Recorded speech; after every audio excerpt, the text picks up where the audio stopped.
Hi, everybody. This is Quint Lears with newhomesales.com. I'm here again with my friend, sales legend, new home sales expert, Bob Schultz. Bob, thanks again for joining us. Thank you for inviting me again. Yeah. And this is Mr. Content. We could talk for hours. Literally, we're not going to run out of stuff to talk about. And you're a creator, and you're an innovator, and I always appreciate that. You're about to give a big talk. Tell me what you're going to do. I'm going to talk about targeting compensation, not overpaying for underperformance, because when you overpay for underperformance, you're really putting a leash on your salespeople. Yeah, and how did you come up? So we're at the Human Performance Unleashed, FPG.com. Check that out. And they've asked you to come talk. How did that come about? Well, because I've known Jason for years from the home building industry. As a matter of fact, he credits reading my book as his first inspiration. But the idea that of leading a sales team, that we're in business to make a profit. You know, if you're in business, there's a lot of noble things to do, but if one of them is not making an honest profit consistently over time, it's probably not a good place to try to be building a career. So I'm going to talk about the idea of one of our jobs and one of our missions needs to be increasing sales revenue while constantly reducing unnecessary costs.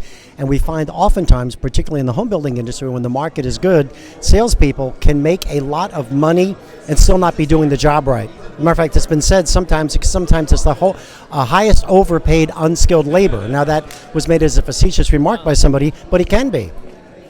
And so what happens is if a salesperson, if the compensation is based as a percentage of the sales price, I'm going to talk about this, why it can never be right, because it's about nothing. Because until a builder closes the number of homes in a year that they need to close to break even, and it's a measurable number, until they've reached that, the builder hasn't made a dime. And so if too much money is made by everybody else before they break even, there's not the financial incentive to get the builder way past break even. So that's the concept of targeting compensation. I'm going to talk about what those targets can be. I love it. And let me ask you one other question. So a lot of people maybe have content, but they don't have the delivery. I mean, you're polished, you're experienced, you're able to get up there, stand and deliver. Give me a couple tips there. Well, thank you. Well, first of all, I believe content's the most important thing. If you have great content, it's nice to have good delivery, but I'd rather hear somebody with really good content with a port. And now, rather than hearing somebody with great delivery without good content, and those people are generally called posers. The idea is if you can do both.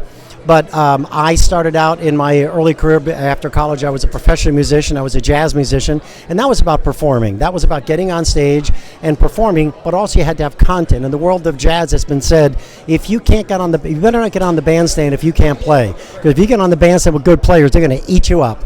And so I had content as a musician, then getting on stage and performing was easy. Once you know your content, performing becomes easy. It's really difficult. The most challenging thing is to have to talk about something that you know very little about.